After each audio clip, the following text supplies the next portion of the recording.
Nous sommes prêts à acclamer notre victoire, à jubiler de joie lorsque Dieu intervient de manière positive en notre faveur. Mais dès qu'il y a un temps de silence de la part de Dieu, cela devient un problème pour nous, un fardeau, un acharnement contre notre Dieu, sans chercher à entrer dans sa présence et savoir les raisons de son silence. Ivoirien, Ivoirienne, Église de Côte d'Ivoire, paix chez vous. Oui, la vie chrétienne, c'est tout un parcours. La vie chrétienne, c'est tout un cheminement. Même la victoire que nous souhaitons, même la délivrance que nous souhaitons, même le succès de nos entreprises que nous voulons, que nous souhaitons, tout a un prix. Rien ne s'obtient de manière gratuite, même quand c'est l'Éternel Dieu qui a parlé. Voici l'exemple de David. David, un jeune homme, se voit être envoyé dans la forêt, laissant son père et ses frères en ville, dans la grande maison familiale. Et David est envoyé tout seul, un gamin, dans la brousse, dans la forêt, afin de prendre soin des troupeaux de la famille. David, sans s'opposer, sans manifester de mécontentement, accepte de jouer ce rôle de berger du troupeau familial. Il se soumet, il obéit à son père, il obéit à ses frères, à ses aînés. Et cette obéissance va amener un jour David à la gloire et au succès. Oui, parce qu'un jour, le peuple d'Israël va se trouver en difficulté face à un ennemi coriace, un ennemi bien implanté, un ennemi qui fait peur à vue d'œil, un ennemi qui a tous les armements physiques et qui a tous les atouts pour faire peur. Et David arrive sur le champ de bataille envoyé par son père pour prendre des nouvelles de ses frères, va être choqué d'entendre cet ennemi-là en train de menacer les enfants d'Israël, en train d'injurier les enfants d'Israël. Et cela va réveiller l'ego de David. Cela va réveiller le héros qui dormait en David. Et David va dire non, je ne peux pas entendre cela et rester tranquille. Je ne peux pas entendre cela pendant qu'on insulte mon Dieu, pendant qu'on insulte mon peuple et faire comme si je n'ai rien entendu. Nonobstant le refus de le laisser entrer sur le champ de bataille, David va lutter, se créer une lucarne afin d'affronter l'ennemi commun, afin d'affronter l'ennemi national, afin d'affronter l'ennemi des enfants d'Israël. Le roi va ensuite apprendre que quelqu'un veut défendre la nation. Avec joie, il va prendre son manteau, il va prendre son épée, il va habiller David avec tout cet armement. David va se trouver gêné parce que ça ne lui correspond pas. David sait que celui qui lui donne la victoire est l'Éternel des armées. Et ce Dieu-là, il marche dans la simplicité. David, refusant le revêtement de Saül, était un signe de soumission à l'Éternel Dieu, était un signe d'une vie simple, était un signe d'une vie d'obéissance. Combien de chrétiens aujourd'hui ne portent pas le manteau de Saül? Le manteau de Saül, eh bien, c'est l'église bling bling dans laquelle tu es aujourd'hui. C'est l'église dont le pasteur a une grande renommée. Tu allais dans cette église sans même chercher la volonté du Saint-Esprit. Juste parce qu'aujourd'hui, tu as quitté une position A et tu es arrivé à une position B, tu as oublié ton pasteur d'avant. Et tu as porté le vêtement de Saül. Étant dans cette église, tu te dis oui, comme le pasteur est connu, il y a beaucoup d'opportunités. Nous avons un circuit ici pour pouvoir évoluer dans nos professions. Nous avons un circuit ici où vraiment il y a des ouvertures, où on ne peut pas être pauvre, où on côtoie les riches, les oiseaux de même plumage. Combien parmi nous aujourd'hui, Combien parmi nos jeunes enfants chrétiens, combien parmi nos jeunes cadres aujourd'hui chrétiens ne sont pas en train de porter le manteau de Saül? Le manteau de Saül, c'est l'église là que tu fréquentes dans laquelle Dieu ne t'a pas appelé. C'est l'église dans laquelle tu es aujourd'hui, pour laquelle tu donnes tout. C'est le pasteur aujourd'hui pour qui tu donnes tout et qui en réalité n'a rien fait pour toi depuis ton bas âge chrétien. L'homme de Dieu qui t'a enseigné la parole, qui t'a pris depuis tes premiers jours, quand tu t'es donné au Seigneur, qui t'a entraîné dans le combat spirituel, qui t'a entraîné dans la maturité spirituelle. Arrivé un moment, tu l'as abandonné pour aller porter le manteau de Saül. Et beaucoup de nos cadres, beaucoup de nos jeunes frères aujourd'hui, de nos jeunes sœurs aujourd'hui sont dans des églises, là où Dieu ne les a pas appelés. Rendez-vous compte, David a refusé le manteau de Saül. Combien peuvent-ils accepter de refuser le manteau, le javelot ou l'épée d'un roi? Le fait même de porter le manteau de Saül était une gloire, était une percée normalement pour David. Mais David ne s'est pas senti à l'aise. Il était dérangé. Il n'est pas habitué à cela. Il est habitué à mener le combat, à délivrer les brebis de son père par la puissance que Dieu lui a donnée. Par la gloire que Dieu a mis en lui, par les stratégies que Dieu a mis en lui, et non en portant le manteau de Saül. Combien de serviteurs de Dieu, combien de servants de Dieu aujourd'hui sont en train de porter le manteau de Saül?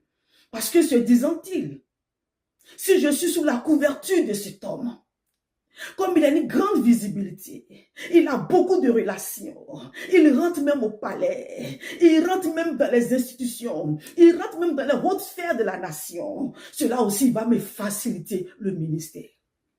Aujourd'hui, on ne se met plus sous le mandat ou sous la couverture d'un homme de Dieu, par l'Esprit de Dieu, par la conviction du Saint-Esprit. Mais c'est pas le blim, c'est pas le regard. On regarde quel est cet homme-là avec lequel, dès que je commence à marcher, 2 ans, 3 ans, 5 ans, boum, mon ministère va clore, mon ministère va être bonifié, mon ministère va être reconnu. Malheureusement, tout cela affaiblit l'Église.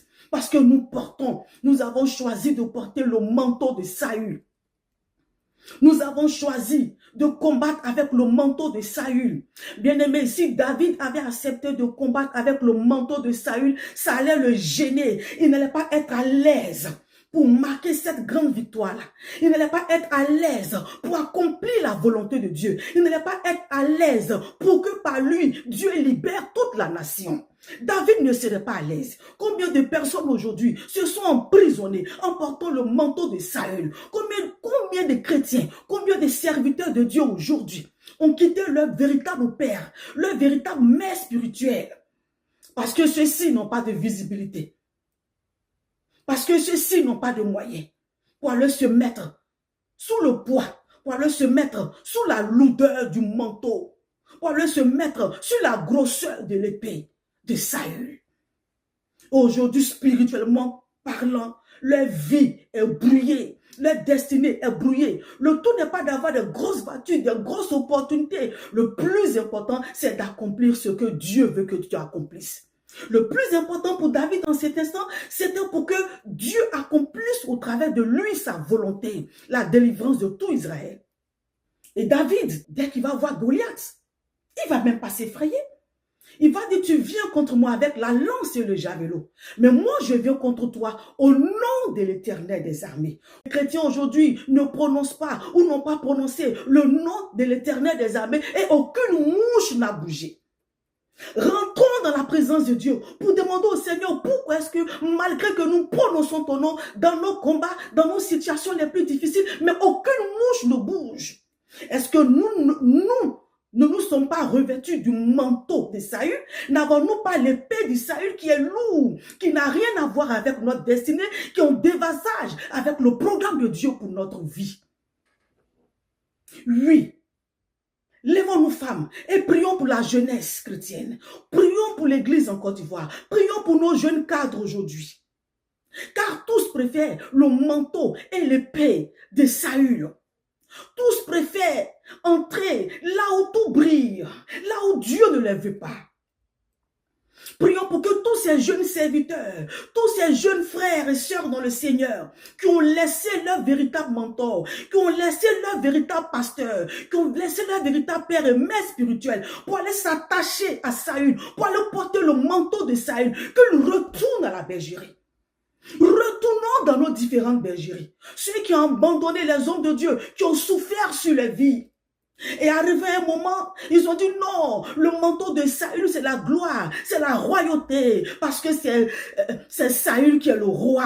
Je vais porter son manteau. Et aujourd'hui tout cela affaiblit l'église. Que chacun retourne là où il a abandonné son père, sa mère spirituelle. Que chacun retourne dans sa tanière. Que chacun retourne là où l'homme de Dieu, la servante de Dieu a travaillé sur tes fondements, nuit et jour, a risqué sa vie en chassant les démons derrière ta vie.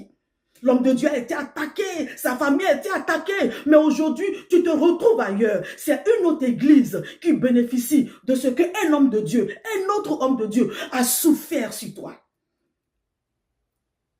Et vous pensez qu'en prononçant le nom de l'Éternel des armées, aussi facilement, vous allez avoir la victoire, Israël va avoir la victoire? Non!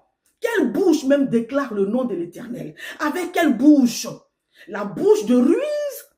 La bouche remplie de mensonges, la bouche remplie de trahison. Combien n'ont pas trahi l'Éternel, le même Éternel dont on prononce son nom? Combien sommes-nous à ne l'avoir pas trahi, à ne l'avoir pas maîtrisé, à avoir marché dans le faux? Combien sommes-nous? Regardez ce jeune David qui est rentré dans la gloire parce qu'il a accepté la préparation. Dans la brousse, il a accepté l'obéissance.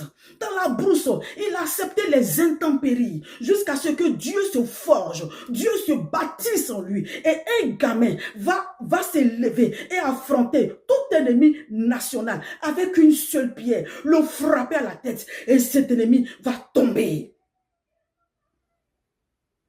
Bien-aimé, le succès a un prix à payer. La gloire a un prix à payer.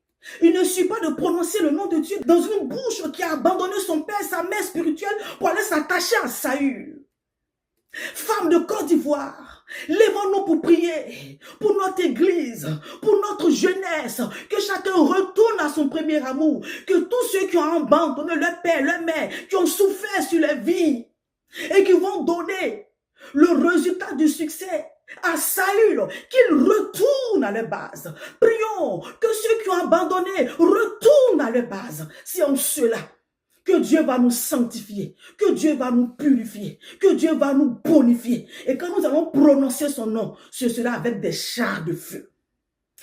Alors, c'était là pour vous le mouvement Faire Vie, Femme Restaurée, Femme de Vie, que je suis avec beaucoup d'honneur en vous présentant l'émission Femmes Terminator. Oui, femmes, lèvons-nous pour mener le combat spirituel de notre nation. Lèvons-nous pour dénoncer les tares qui sont dans notre église, afin que le Seigneur la lave de son sang, la purifie de son sang et la rende forte.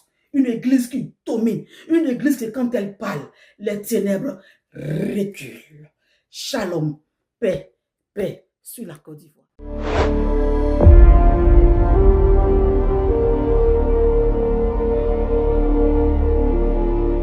Dis-toi, tu vas rouler sur le sol, sur la poussière.